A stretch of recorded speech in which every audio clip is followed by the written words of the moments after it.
So hi, everybody. My name is Becky Reed. I'm on Joy's team, and I want to welcome you to another call with another successful preschool owner. Today, our call, we have Beverly Pope, and her online school is called Pope We Academy, right? That's correct. Yes, ma'am. Awesome. And how many months did it take you to get started once you started actively doing your preschool? Well, Joy pushed me a little bit, so faster than what I thought. I would say like all together, so all together, I would say about 4 months, roughly. Awesome. Okay. And then, so how many classes do you have right now? Right now, I have one classes. Well, actually, it's funny. I started out with one class, and my class was a Saturday class. Okay. So right now, I went from Saturday classes to actually not Saturday classes. I only do pre-recording classes now, and it was the reason behind it, but it was a decision that I had to make right in the middle of class. Oh, okay. Well, it's good to be able to adapt, right? See Exactly. Yeah. So how many students do you have in your class?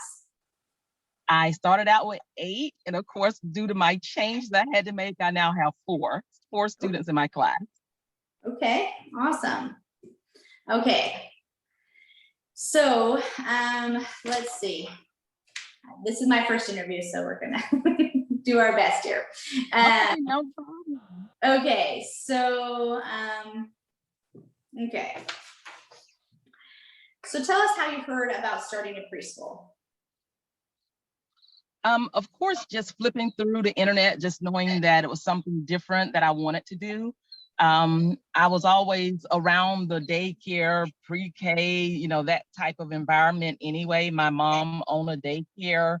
I substituted in a daycare, 2 daycares actually. So I was always like in that environment and just surfing on the internet, thinking like, this is something I might want to do, not sure what I wanted to do. And then of course I stumbled on Joy's, one of her advertisement online. So I thought, okay, this sounds like something that I want to do. So just going from there, purchasing the book, getting a free book, of course, and just going from there, reading it, and just knowing like this is where I need it to be. This is what I want to do. Awesome, awesome. And then, did you purchase the preschool in a box or? Not immediately, but yes, after the book, I did. And at that time, it was the digital preschool in a box. And so when I did that, then I started hearing everybody starting like, oh, we have a physical copy. And I was like, well, wait, I want some of that. I want to feel that. I want the book in my hand, and I want this and I want that. And then she started offering that again. So yes, of course, I had to get that as well. So yes. Yeah. Yes. What do you love about the preschool box? What was one of the things you're like, we're excited? Oh my gosh. Just having all the material there, not having to go search for stuff, things that's already pre-done, pre-done for you. You don't have to just go out and search and reinvent the wheel. Pretty much, it's just already there, already done, and that was my biggest takeaway because it was a time saver. I was almost like thinking like I don't have enough time to do this. And so once I got that and I saw that everything was there, everything was laid out, I thought, okay, yep, I can do this. So that was the biggest thing for me. Awesome, awesome. So what was your life before you had a preschool? You talked about doing lots of subbing and being around, but what else was your life like before you started your online preschool? So I worked with the federal government, so I and that was my biggest source of income. So I did that, and I worked a lot of hours and a lot of things like that. So that was my goal, to maybe just fall back and just not do so much of that, and have some time for me. Our kids had gotten grown and they went off to school and things of that nature. And then we adopted 3 boys. And then after we adopted the boys, I'm like, okay, now I really need to be home. That type of thing. So then once we decided like, okay, we need to start preparing and making directions for me to come home. That was the craziness of my world before then, just to trying to prepare and make a way for me to come home. So that was the craziness of it. But of course, during all that time, I was working my federal job, but also doing the substitute for different people in their in-home daycares and different things like that as well, because that was my passion. Right. Regardless, my federal job was just a job to pay the bill, but my passion had always been with the children and daycares and pre-Ks and, that type thing, anything involving children. So. Awesome. Wonderful. And then having adopted kids, and what ages were they when you adopted them? I had a 3-year-old and a 6-year-old, and then another one came to us at, he was a little older, so I think maybe like 10. So Okay. all different ages. Right. Awesome. So what are some things that discourage you from possibly starting your preschool? You talked a little bit about just, not having time, but any, doubts that you had or fears about starting? The main thing was just not knowing how. That was the biggest fear, not knowing how I was going to do it, how to actually do it, and the support, will I have the support while I'm doing it, and things like that. But I learned very quickly through All Stars that there's tons of support, and things like that. So when I reached those avenues, I learned that it was doable. It was something that I can really do. So those avenues just made it really easy. It made it like a no-brainer at that point. But that was the biggest thing going forth, not sure if I'm going to do it or not, because I didn't think I was going to have the support that I was going to have doing it, just not knowing what to do, basically. And I didn't want to fail. I didn't want to start something and then fail at it. Right. That was the biggest fear that I had. Right. Mm-hmm. And so how did you overcome that struggle then? I mean, you said finding All Stars and joy and. Yeah. So finding All Stars was the biggest thing. Once joining All Stars, having that support system there, being able to go online, ask ladies questions, just put my ideas out there, even small things is like, hey ladies, what does this website look like? Hey ladies, what does my logo looks like? Just like that. And then just have people rally behind you, like, yes, this is cute. No, don't do that. Those type things is what made me feel comfortable with moving on, and made me feel that it was the right thing to do. So the support was the biggest thing for me. I just needed that support. Awesome. So there's lots of things that let's see, on what page? Let me make sure I'm in the right place here. Okay. So there's lots of things that we say in our head over and over throughout our challenges in preschool. Is there something you kind of tell yourself to psych yourself out or keep your motivation or? Yeah, well, something with my kids, actually, when we get to something and it's something tough, and with most of my foster kids, they're mostly like the special need kids, and they always need an extra push to make it through something.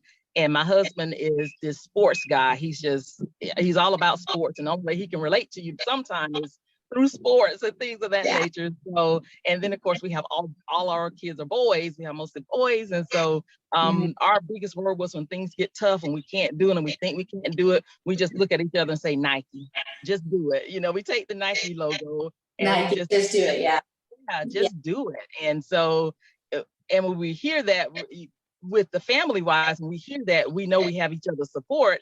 And so we just look at each other and say Nike, and we all know what it means. So when things get tough, and I'll go tell my husband, like, oh, I don't know, so this is too much. And he just look at me and say Nike, and I know I just need to sit down and just do it, just get through it. So that's basically it. That's our go-to. Awesome. I love that. Yeah. Awesome. So tell me about the tech side of doing online preschool. Oh, you struggle. That was my struggles, and how did you solve them?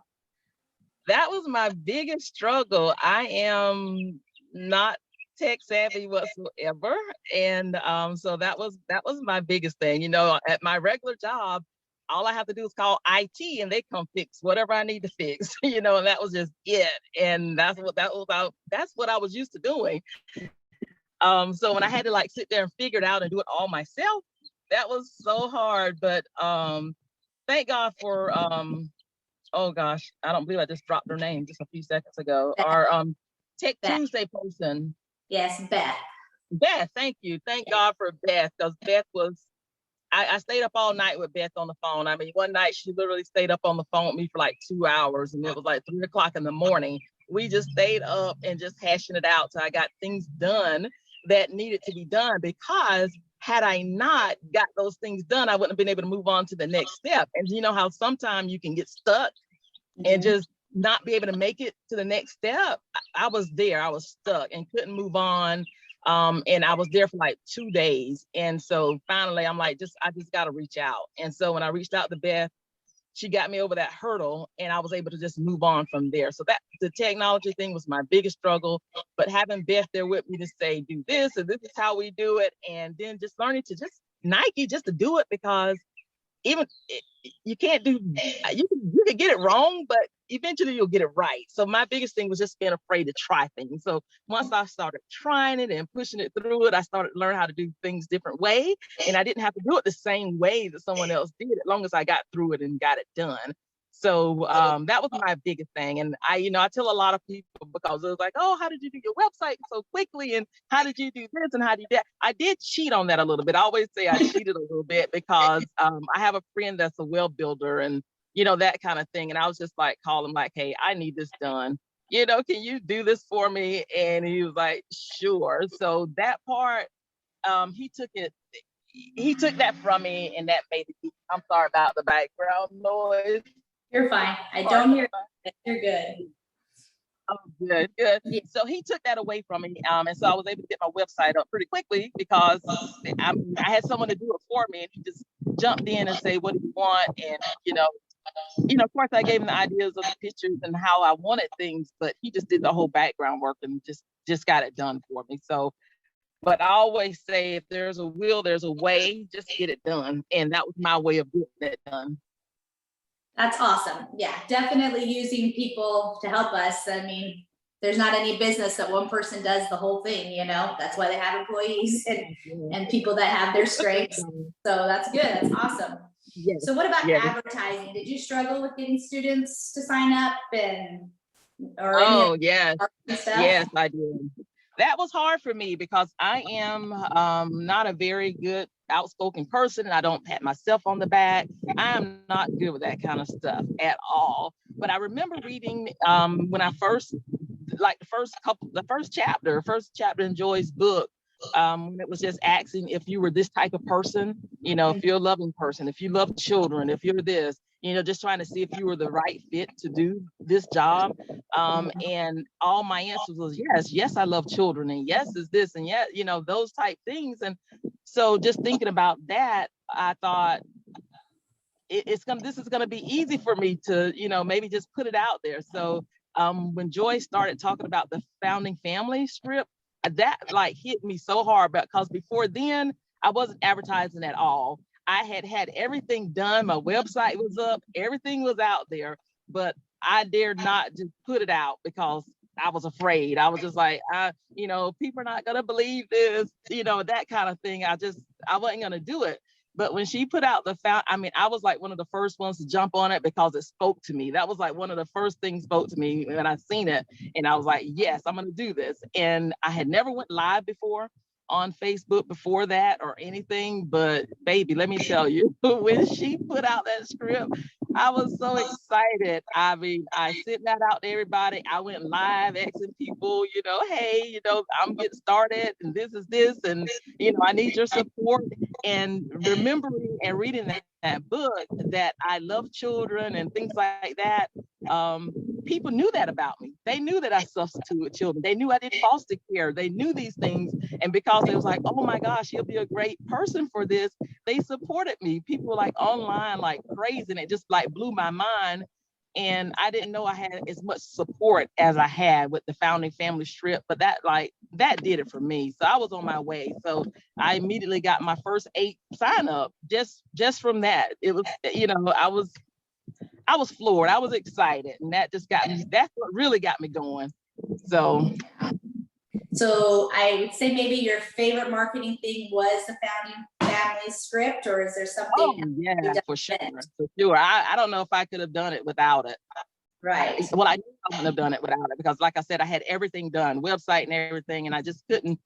I just couldn't find a way to get it out there. My, the marketing part, I couldn't figure it out, but that would be it for me for sure. Yeah. And where it felt comfortable for you, because you were like, I don't want to talk about myself, but how do I? Yeah, I love that. It's awesome. Yes. Okay, so tell me a little bit more about your background, like in teaching and stuff. So you said you've subbed for daycare. Yeah. So that was like I said, my mom owned the daycare, and she would go to her doctor's appointments and things like that. She'd be like, "Oh, I need you for the day. Would you come?" and things like that. And so I would go over, and I was like, Mom, I need to really like go get my license and get everything else so I could do this legit. She was like, yes. And so once I got everything done like that, other people started reaching out to me like, I know you substitute for your mom. Can you come here? Can you come? So I started just going around to different facilities and helping out doing that, because that was, of course, what I love doing. So I would go around and do that. But of course, most of them were like daycares. They were not like pre-K. So the teaching aspect, it was nothing. I was just there watching kids, babysitting pretty much basically is what I was doing.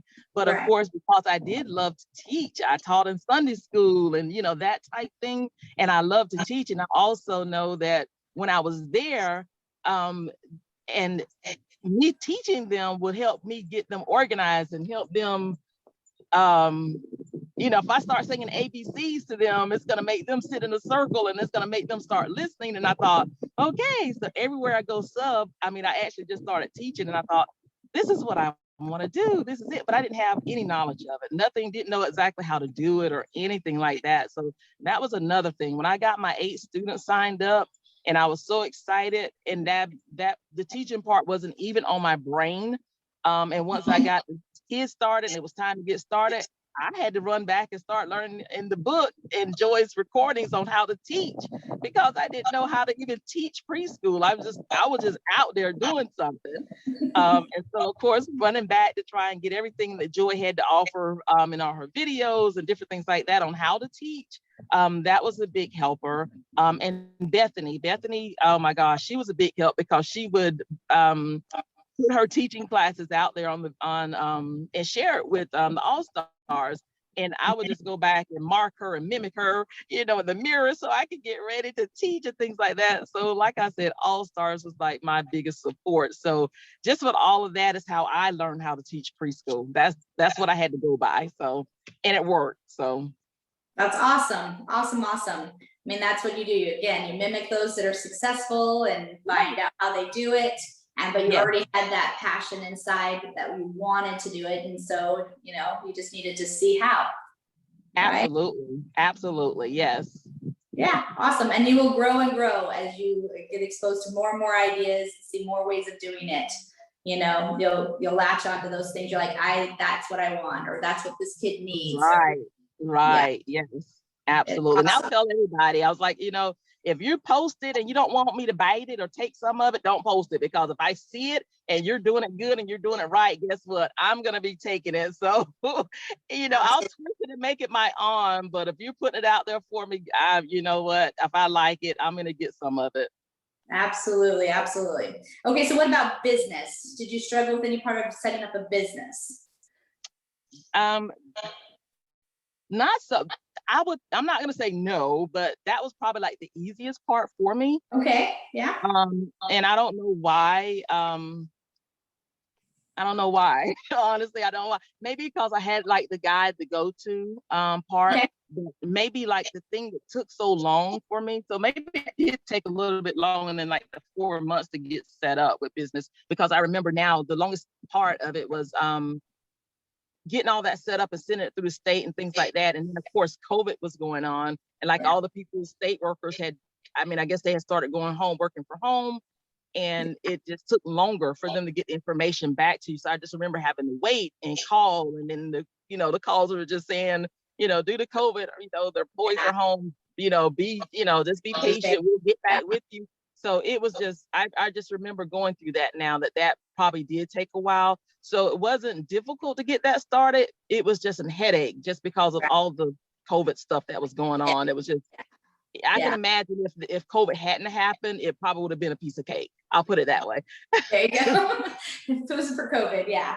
So, but eventually you got everything set up. People called you back, and you're able to get all the business side of it set up. Yes, absolutely. Everybody called back. I started getting all my paperwork, all my information. So that part, I think that part was the easiest. And there again, I think it was the easiest because I'm good with doing things behind the scenes. You know what I mean? And that's the part that you could do behind the scenes. You do your own little paperwork, you make a few phone calls, and that's all like behind the scenes. So I'm pretty good with doing that kind of stuff, you know? And maybe in your job, maybe that was more of what you were comfortable kind of doing too. You know, paperwork. I'm assuming government and paperwork, you know. Absolutely. Yep. You're right. Absolutely. Yeah. So good. Awesome. So what do you think was one of your biggest screw ups so far in preschool, with your preschool, that you wish you know, you're like, dang, I messed that up, or whatever? What do you think? Yeah. So I think like maybe not like just think, you know how sometimes you just jump in and just do things and you don't really think about it till after the fact. Yeah. I'm trying to think like now, like right now I lost like 4 of my students because I had to do pre-recordings only. There's a number of reasons, but I had to everybody loved it, the Saturday recordings, right? They love it, not Saturday recording, the Saturday classes. They love seeing me live on the Saturday classes, and I love being live on Saturday classes. And of course, they'll get the pre-recording before that, and so they loved it. And then we went on Scene Field on Saturday, and we reviewed everything. So that was like the perfect thing. But on I ended up getting my dad's old business. He had this little juke joint, his little club, right? And he ended up passing away a while back, and so the place has just been sitting there. So for Christmas, my sister and brother said, "Hey, we know you're doing this pre-K thing. We thought maybe you want to, have Dad's building. And so as a gift to you, we just want to pass it on over to you." And I was like, "Are you serious?" Because I hadn't even thought about that. That'd be a wonderful idea. So all of a sudden I was like, yes. And I jumped right into it, thinking like, this is what I'm going to do. I got to get this done, that done. And not even thinking that how much time it was going to take, how much money it was going to take. I just wasn't thinking. So I would think that would be one of my biggest screw ups. So what ended up happening in the meantime is trying to get the money to do all these big things that I got in my mind that I know I need to do. I took an additional job at my job that pays bill. I had to take additional work on so I can get extra money to fund my future, what I want to do with my passion job, right? That took away so much time away from my pre-K until I couldn't keep up. I couldn't keep up. I couldn't do it on Saturday because I was working on Saturday. They ended up throwing me in on Saturday because a lot of my the employees was out with COVID. A lot of it so much had started going on until I had to be there because I had committed and said I would work, that type thing. And so I ended up losing my Saturdays, which that was my day I did my live with my pre-K students. So just talking with the parents, I thought, guys, I'm really going to have to not be able to do the live. But can we work together and just do the pre-recordings and things like that? So all of them was like, yes, we love you. Yes, we'll do it. And all of them did it. And but then the other four, they got, a little bored with it because like my kids are just not following, they get bored. They don't want to just do the pre-recording, but they'll do it because they know they're going to see you on Saturday and they're going to have to know how to count all the way to 50. So they want to, they're going to work hard so they can do it be ready for you on Saturday. But now they don't see you on Saturday. It's just a struggle for them to try and make them look at the pre-recordings and that kind of thing. Yeah. So I was like, oh my gosh. So I ended up losing them. That was the hardest part. So I think that was my biggest screw up, just not being able to put my time where it needed to be, that type thing. I didn't think it out. I just like, Yeah. oh, I'm going for get this building. That I didn't think that out. So that was my biggest screw up, and I'm still working through that screw up Right. Right. right now. So that's my Yeah. biggest thing right now. Yeah, that's a hard one. Yeah. That's hard. Yeah. It's hard to lose people. Definitely is hard. Yeah. Well, we'll maybe talk about that some more in a minute, but let's finish up with these last couple of questions, and then we can talk maybe about some ideas to help you get people back and things going. So, so if you could look back before you started your preschool, with like not knowing how to start and all of those different doubts and things that you've had, looking back and looking at where you are right now, how has your preschool blessed your family? How is all of this made? Is it better or is it not? Both. Okay, so both. So initially what we had said and talked about, my husband and I, we agreed like, okay, let's just do it, was that it was going to allow me to have more time. Yeah.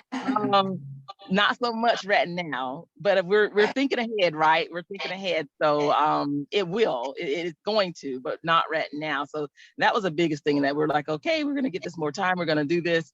I haven't had it yet, but I see it coming.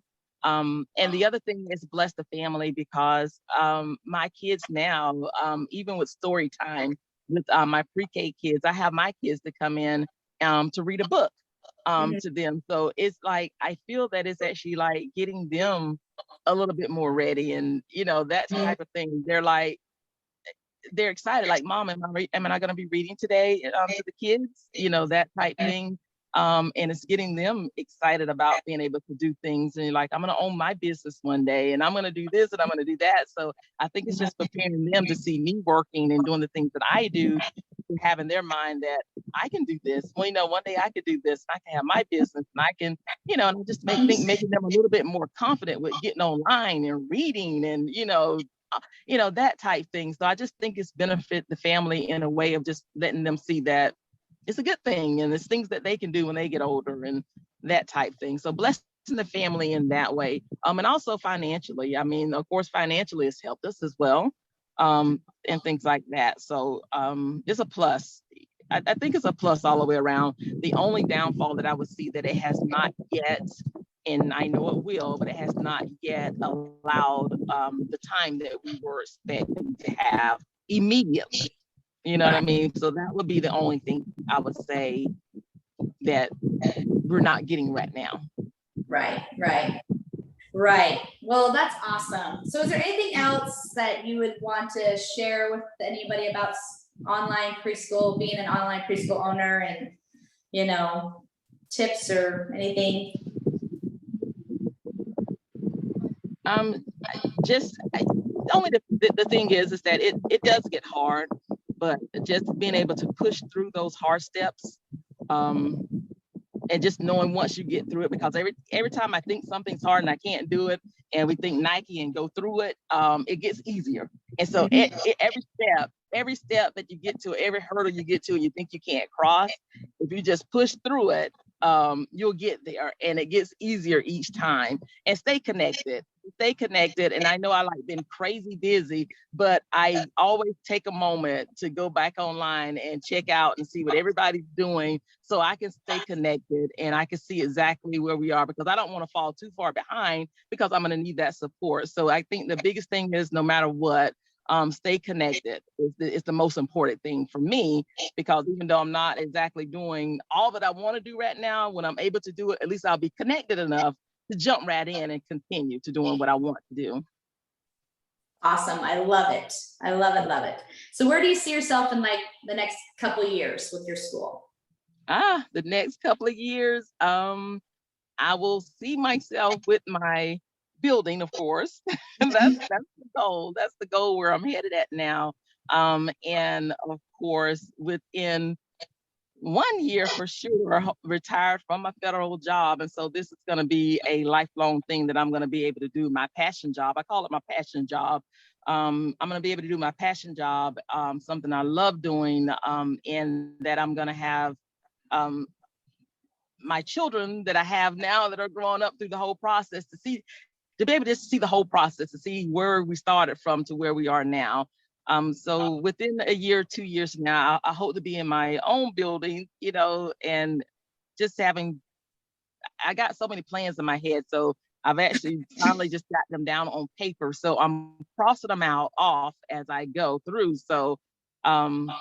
and that's one of the end plan. The end plan is to have my own building, to have my pre-K started in the building, so that's the end goal for me. So you're hoping that you'll be in your building because you have a building you're working on. Yes. And be able to retire. So what about in about 5 years? What do you think? Where do you think it will be in 5 years once you got your building, and how do you see it growing? Or oh yeah, so definitely seeing it growing. The is not located in the town that I'm in. It's actually in my hometown, so that makes it even more special to me. It's actually where I grew up from, and it's actually in a town where it's actually needed. So that's why it's like very important to me that I actually go back, and I want to feel that I'm giving back to the community which I was raised in. So my biggest goal is to be able to 5 years from now is to continue to promoting and continue to going on. And my son now, he's actually my older son. He's actually off in school, and he's like, yeah, Mom, get it together because I'm coming back home and I'm just going to continue what you're doing. So I'm hoping just to pass the buck on to him, because he's like ready. He's off in Boca Raton now, and he's doing things with children now, working with the city of Boca, with the football league and things like that. So he has the passion already. So I could just see him coming back home to our hometown just to continue doing what I'm doing. So I think I'm just preparing for my children, and that's the most important thing for me. In 5 years, I'm hoping I could even retire for sure from everything, maybe. But I want to be able to retire, see my children and watch them have it, and everything's still growing. I love it. That's awesome. So that's the goal. Cool. That would be great. Well, thanks for taking the time to talk with us about your school. And so I'd like to take the last couple of minutes here and just kind of help you a little bit with what we call like the breakout session. So we can ask questions. So, so this is where actually you can kind of share with us some of your challenges, and I'll see if I can give you some tips, and together we can kind of talk about some things, and what we talk about might also help the people who are listening or reading this later. Okay. Those challenges. So, so do you have a challenge you'd like to ask me questions about, or we can talk about one of the things you've already talked about? Well, right now, I guess the biggest challenge for me is because I like I stated earlier, I hate to start things that I'm not able to finish. So I hate to right now to go out, and because I have not been lately in doing any kind of promoting or marketing or anything like that, only because I know my biggest thing and my biggest giveaway was my Saturday classes. That was like the biggest thing that I had going for myself, and I knew I had it. A lot of people was interested in it, and then like I said, I just wasn't able to do it anymore. So I got to find another niche, either that, or I know the time right now is not going to be good because I'm still, working, trying to save that money for the building for the future. But I think I just got to find another niche, and that's what I've been contemplating on, to find another niche that I'm going to make people more interested in, or have them interested in, so we can move forward.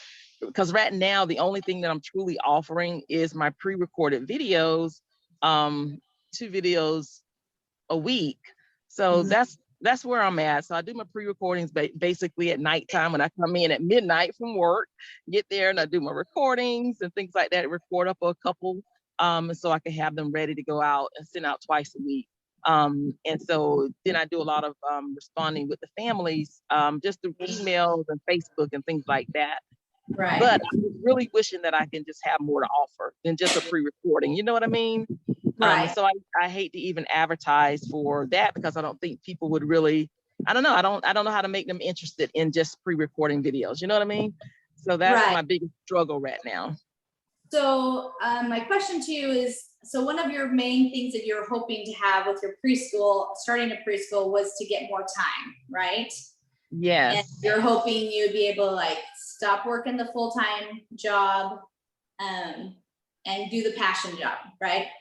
Correct. And so, and then all of a sudden you have this opportunity for a building, which is amazing. But it takes money and energy and time to make a building, especially if it's maybe one that's older, it sounds like, and maybe needs a lot of work on it. And Correct. so, have you heard about, or Joy has a program, I want to say it's where it's like a fundraiser, where you can raise like up to $10,000. I actually use this actual fundraising process. So I have done fundraisers for years with our school, and I always we would make it super hard and we would spend so much time and so much energy, and it required just so much, and we would make nothing. We would do carnivals, that would be this huge event, and we invite all these people, and I'd have to pay my employees to be there and pay for all this stuff.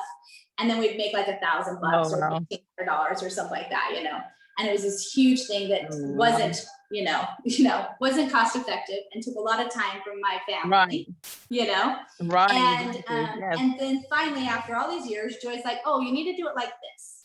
And and she showed me what she had done, and I'm like, okay, I'm going to do that. And so it's I want to say, I don't know the names of all of it, but I think it's a fundraiser, and it's a virtual auction where you get people to donate a bunch of different things, and they're just anything.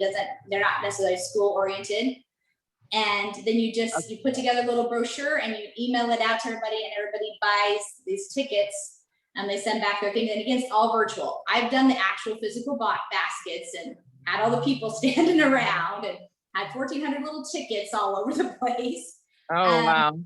But it really, really worked. So I've done it the hard way, and I did it the way that Joy had you do it. And when I did it, I had like a preschool full of families, right? So I had people that I could give it out to. And Joy's like, she said she was thinking and talking about this, especially after I had such success. So I raised over $7,000 doing fundraiser. Wow. And literally the Joy gives you the whole pamphlet. I think I actually sold what I made, the brochure, to her so that she could use it. She lost her original file and she lost a bunch of things. So she didn't have, so then, we had a competition so that everybody whoever brought in, donated the most things, got a reward. We gave them a month of free tuition, and they tried to be whoever brought in the most dollar value. And so I had some parents that were just going crazy, and they did all the work. Where again, before I did all the work, where my employees would go around and ask people for stuff, and that would take hours and hours to go find stuff. So this way, I didn't have to go ask any businesses, talk to anybody. The parents did all of it. Some parents went to Costco and went and bought a KitchenAid and donated it. Oh, wow. And they bought they did the AirPods, and they just donated. I'm like, that's crazy. One family did both of those things, and they just donated it to them. And others went to hotels, or others had friends that had like a beach house, because I'm out here in Oregon, or they had some place that they could offer a couple of nights at, and different things like that. Or people just they had their own little businesses, those moms that sell like Mary Kay or whatever, so they would just put together their own little basket. And then my employees just took pictures and made the brochures and typed it up and sent it out. And then the second competition was who could sell the most raffle tickets. And so the family who sold the most raffle tickets then also got a month of free tuition. So, but when Joy was talking about this, she's like, could this be something someone can do before they even have a huge preschool to market it to? And you totally could, through families and friends and people who want to help you with your passion. Like you said, they all know you love kids. They know you foster kids, you help with kids. And so your community can help you with your building. So then maybe you wouldn't have to work so much. Exactly. And then you can maybe do your Saturday class. Exactly. So instead of, that's my thought, is just to kind of think about you have Preschool in a Box, you have Preschool University. So it's in Preschool University as one of the fundraising system. And I would definitely just take some time to look it over. I think my video is there showing how I just did a Facebook Live and announced, and she talks you through how to do everything. They have like a website that says random number, and you just make a spreadsheet of everybody's orders and how many people signed up for this basket, and then it just randomly picks a number, and all I did was stand there and say, "You're the winner." Okay. I've seen that and hadn't put much thought in. I don't know why I didn't even think that route. You know what I mean? I just thought work hard and go get it, and my brain didn't even take me there for some reason. Right, and maybe you thought, well, I don't have a big preschool like she has that could do all that, but you have a support system, because what I was giving away was, I mean, you can do not a free month of tuition, but you could give away something else. But generally it's something that doesn't cost you much, you know, some service, but there may be people who want to know, like you give them a free month and they join up your school, they join into your school, or they refer so many people, but or it's one of the things that people donate and they get a free, or they get free tickets. We did that. She had those too. You buy so much, you get some free tickets, kind of an upsell kind of thing. But if you have a network of people who know you and love you and want to support you in doing this, and it doesn't have to just be people that live there, it's the people in the town that you're going to that it will benefit them, and with the social media, you can reach all kinds of people, I think that will work. I think that's doable, sure. Yeah, so maybe look into that as maybe a way that you could raise money without having to overload yourself, because I know I have 7 kids. I actually adopted a couple kids too, and it's a lot to put on your family, to be gone all the time, and even the preschool itself can become a burden if you don't figure out how to manage it in a way that, and it's the work smarter not harder kind of idea, you know what I mean? And look at other ways that you can get money, or donations for, Joy also talks about a lot of trade things that she did too, like somebody that might know might do drywall.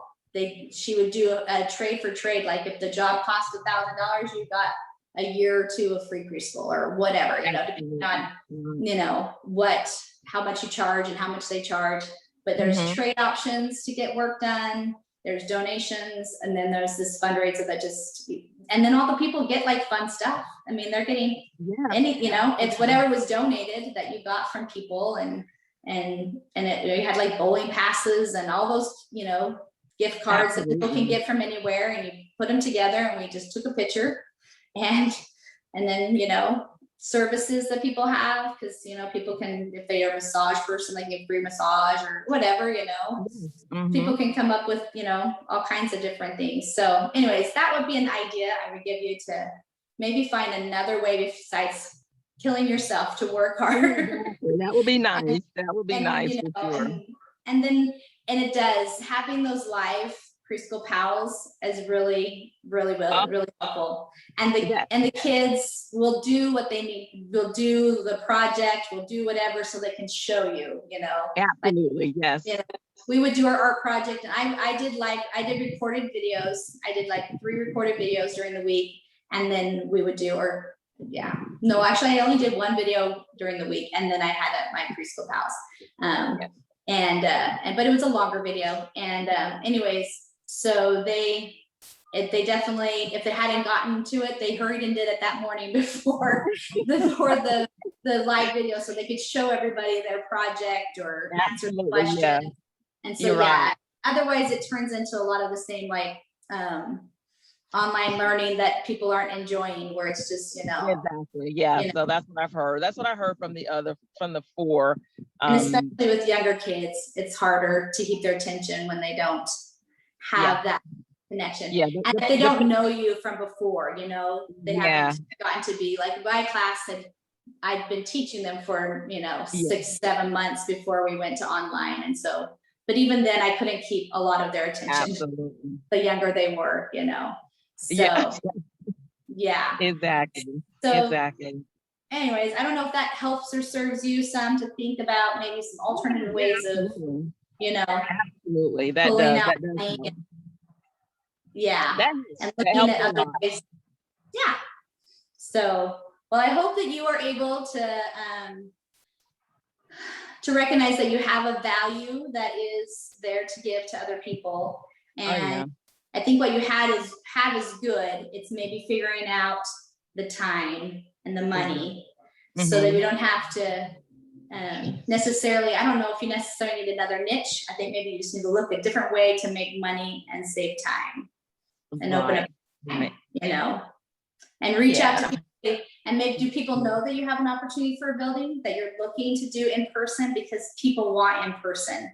They, you know, yearn for in person. They do. They do. I've learned it so much. They love the online, but you know, even the parents that I have online, there's like, oh, my baby wants to meet you, and you know, that kind of thing. You know, we would love to come to your class, and you know, things like that. So I'm like, oh my gosh, yeah, you know, and I would love to meet them, and I would love to have them in my class. So I really want to do in person as well. So that's where my heart is. And don't get me wrong, I love the online because that's what got me started, and that's what you know, I love that as well because I learned the process of I love the whole process of learning to do online, but I can think so many different ways that I can just expand it, you know, going in person. So yes, yes. and you all, and at the same time, they get more and you get more. You can charge more and you'll earn more. The kids get more. I mean, there's only so much time you know, you can't do a long session, but they can come and learn and experience a lot more in person. So if you just even go, I love online and that I've been able to reach out to kids during this hard time, but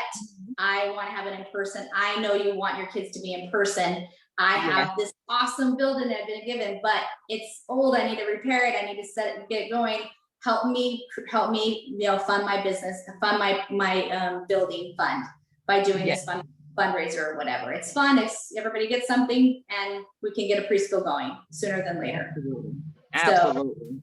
So anyways, well, thank you so much, Beverly. I hope that you have enjoyed talking. I did. I appreciate you so much. I mean, just the information you shared has helped me. So that's really good. Really good. I'm glad. And so you'll get to be part of this great new platform that we're teaching people how to start online preschools and to kind of help them along that path and that journey. I think it's awesome that people don't have all the hurdles of starting an in-person preschool, which is a big thing to do, even if it's just in your house. There was so many hurdles. And so now you already have a lot of what you'd have to do to get started in person. You've already done, and you've got to practice teaching, and you've learned so much. Even if it doesn't stay in online, it got you going, where if there wasn't an online option, you'd still be wondering what to do, right? Exactly. So correct. And when you got this building, you wouldn't have known what to do with it, or maybe they wouldn't even have given it to you, right? There you go. So anyways, well, good luck, Beverly. Thanks for chatting. All right. Well, thank you. You have a great day. All right. You as well. Take care. Okay. Bye-bye.